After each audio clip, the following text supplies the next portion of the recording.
I believe in the risen one. I believe I overcome by the power of his blood. Amen. Amen. I'm alive because he lives. Amen. Amen.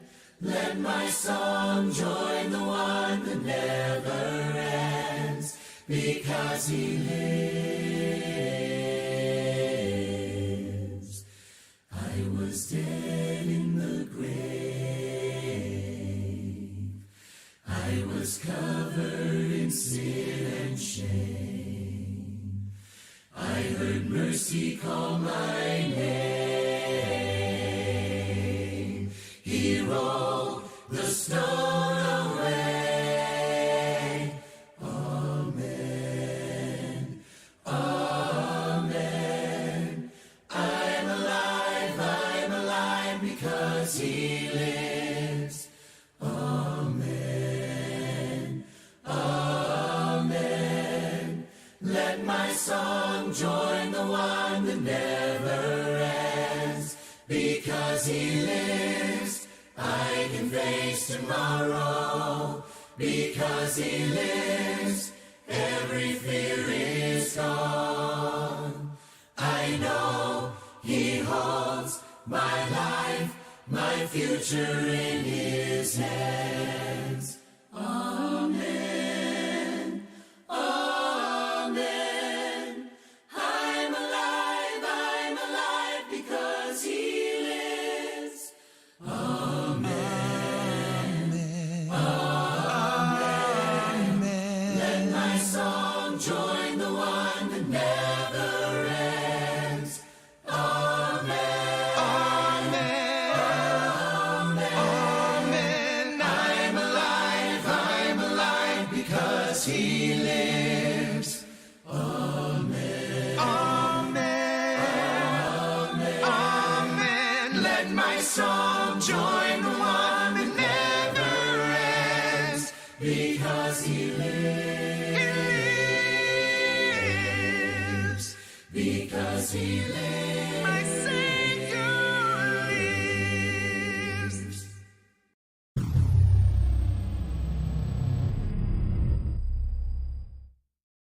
Your love never fails, it never gives up, it never runs out on me.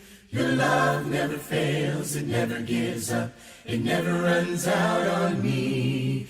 And it's higher than the mountains that I face, and it's stronger than the power of the grave. And it's constant in the trial and the change. This one thing remains. This one thing remains.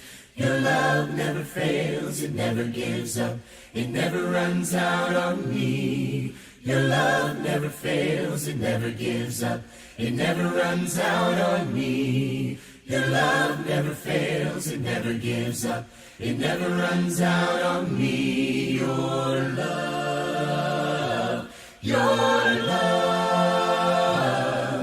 and on and on and on and on it goes. Yes, it overwhelms and satisfies my soul. And I never ever have to be afraid. This one thing remains. Your love never fails, it never gives up, it never runs out on me. Your love never fails, it never gives up, it never runs out on me. Your love never fails, it never gives up, it never runs out on me. Your love, in death, in life, I'm confident and covered. Good evening, Lufkin Central. My name is Jason Hollinger. I'm the preaching and community minister here. And tonight in our evening devotionals, or evening devotional, we venture into the book of Philemon.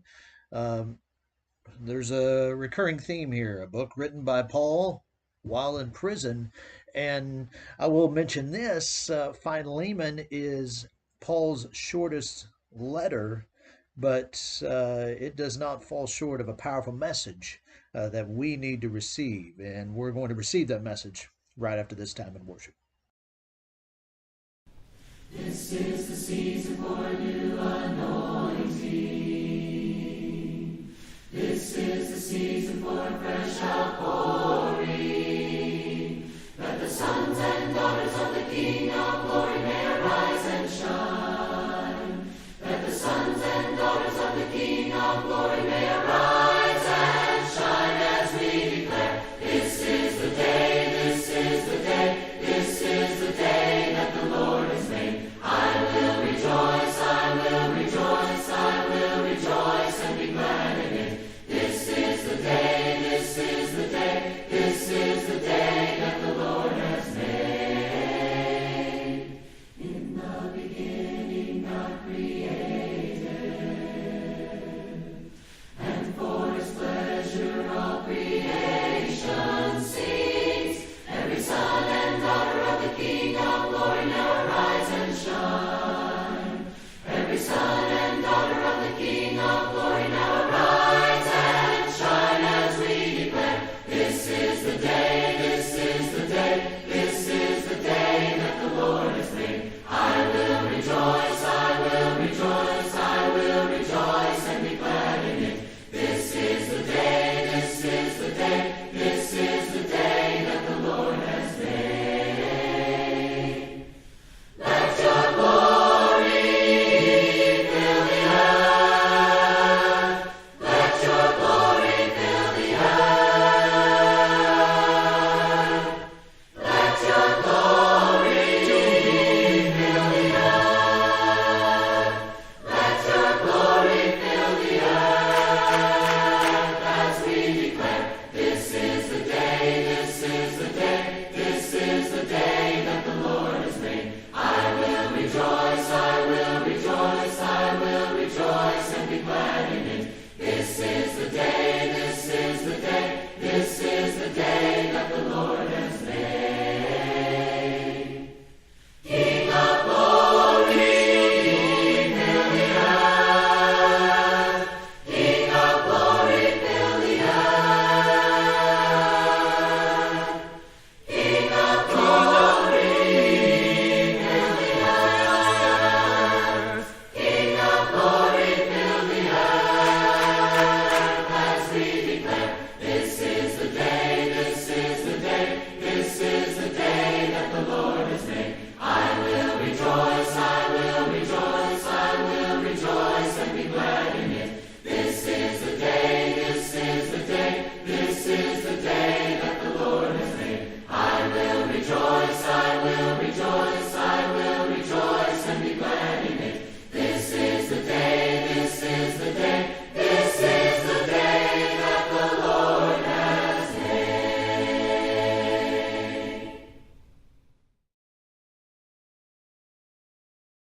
Humble yourself in the sight of the Lord. Humble yourself in the sight of the Lord. Humble yourself in the sight of the Lord. Humble yourself in the sight of the Lord. And he will lift you up. And he will lift you up. Amazing grace, how sweet the sound. Amazing grace, how sweet the sound. Amazing grace, how sweet the sound. Amazing grace, how sweet the sound that saved a wretch like me. That saved a wretch like me. I once was lost, but now I'm found. I once was lost, but now I'm found. I once was lost, but now I'm found. But now was lost, but now I'm found. Was blind, but now I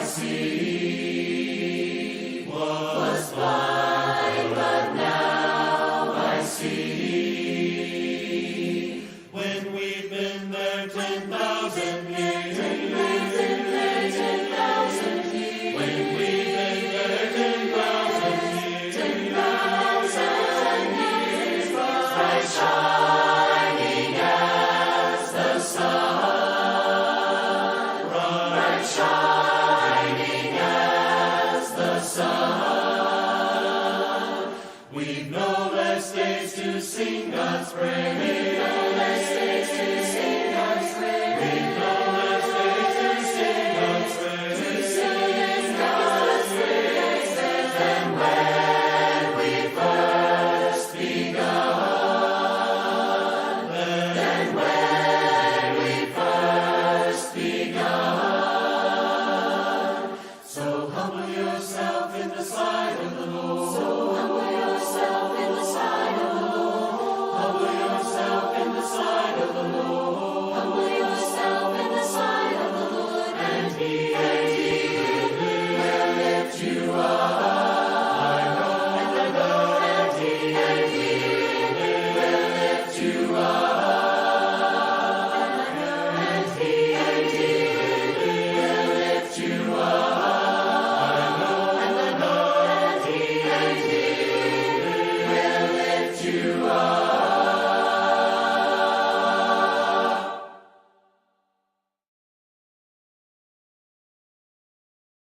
Paul's letter to Philemon. It was written during one of Paul's many imprisonments, and it's actually his shortest letter in the New Testament, but don't let its size trick you. It's actually one of the most explosive things that Paul ever wrote. Here's the backstory that we can piece together from details within the letter. Philemon was a well-to-do Roman citizen from Colossae, who likely met Paul during his mission in Ephesus, and he became a follower of Jesus. Then later, when Paul's co-worker Epaphras started a Jesus community in Colossae, Philemon became a leader of a church that met in his house. Now, Philemon, like all household patriarchs in the Roman world, owned slaves, one of whom was named Onesimus. And at some point, these two had a serious conflict. Onesimus wronged Philemon in some way. Maybe it was theft, or maybe he cheated him. We don't exactly know. But afterwards, Onesimus ran away. Eventually, Onesimus came to Paul in prison, likely to appeal for help. And in the process, he became a follower of Jesus and then a beloved assistant of Paul. And so Paul finds himself in a very difficult and delicate situation as he writes this letter.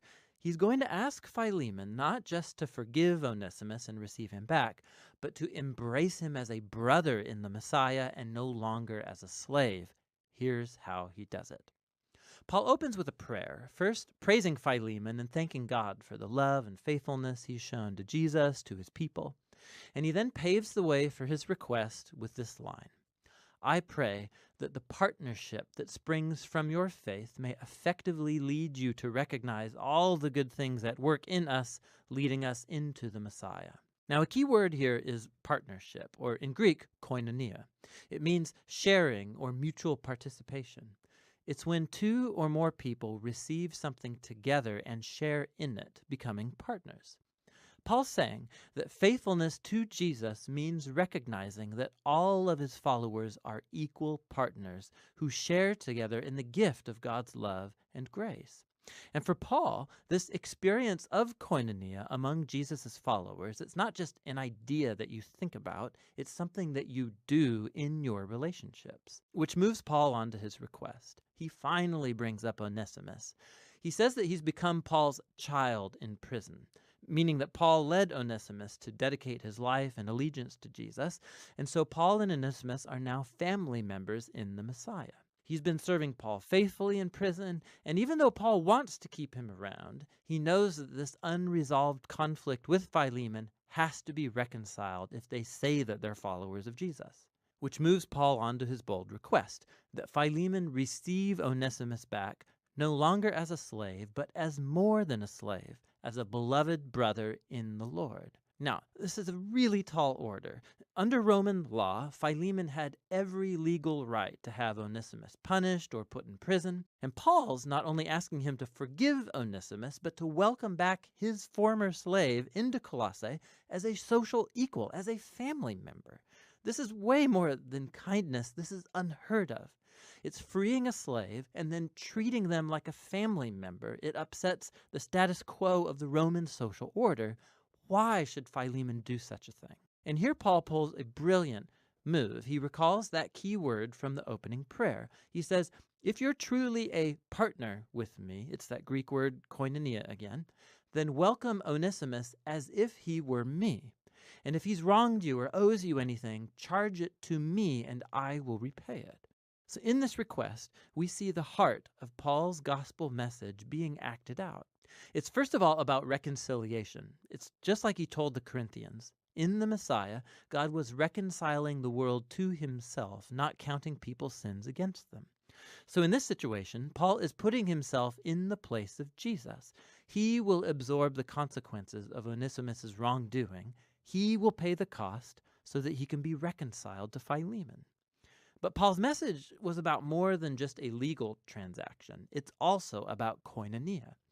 Onesimus and Philemon and Paul are all equals before God. They all share the same need for forgiveness. And so the ground is level before the cross, which means that Philemon and Onesimus can no longer relate to each other as master and slave. They're family members. They're brothers in the Messiah. Or as Paul told Philemon and the whole church of Colossae, in God's new family, people are not Greek or Jewish or circumcised or uncircumcised or foreigners or uncivilized or slave or free, but the Messiah is all and is in all people. Paul closes the letter stating his confidence that Philemon will do even more than Paul's requested, and he asks him to prepare a guest room because he wants to visit as soon as he gets out of prison. And then with some final greetings, Paul ends the letter. Paul's letter to Philemon is powerful for many reasons. It's the only letter where Paul doesn't explicitly mention Jesus' death or resurrection, and this is not an oversight. He doesn't need to explain the cross with words because he's demonstrating it through his actions.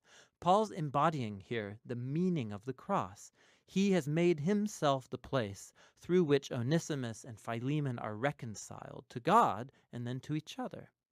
This letter also shows us that the implications of the good news about Jesus, they are extremely personal and never private. The fact that Philemon and Onesimus are now brothers in the Messiah, it makes their master-slave relationship totally irrelevant. The family of Jesus' people is the place where all are equal recipients of God's grace. It's a new kind of society, or a new humanity, as he called it in the letter to the Colossians, where people's value and social status, it's not defined by race or gender or social or economic class. In the Messiah, there are simply new humans who are equal partners, who share together in God's healing mercy through Jesus. And that's what Paul's letter to Philemon is all about. You know, how important is it for us to realize this fact that we are all equal in God's eyes? Doesn't matter whether we're rich or poor, tall or short, fast or slow, no matter where we live at in town, it does not matter. God looks at us, no matter the color of our skin. God looks at us, no matter our age. God looks at us and says, "You are my people, and I sent my son to die for you." We all equally receive his grace. We all equally receive his mercy. What is unique about all this is the choice that individually we all have. We all have this choice to receive all that God has given us. Not all of us choose to receive it. Not all of us choose to accept it. Not all of us choose to surrender to him and be immersed in the waters of baptism and become a child of God. Not all of us make that choice. But you have that opportunity. You have that opportunity to do that. You're about to see a number that you can text the word surrender to. Reach out to us. Let us know how we can help you. No matter, you'll have a great night. God bless. Where to stand in the morning, and who told the ocean you can only come this far, and who showed the moon where to hide till evening, whose words alone can catch a falling star. Well, I know my Redeemer lives. I know my Redeemer lives.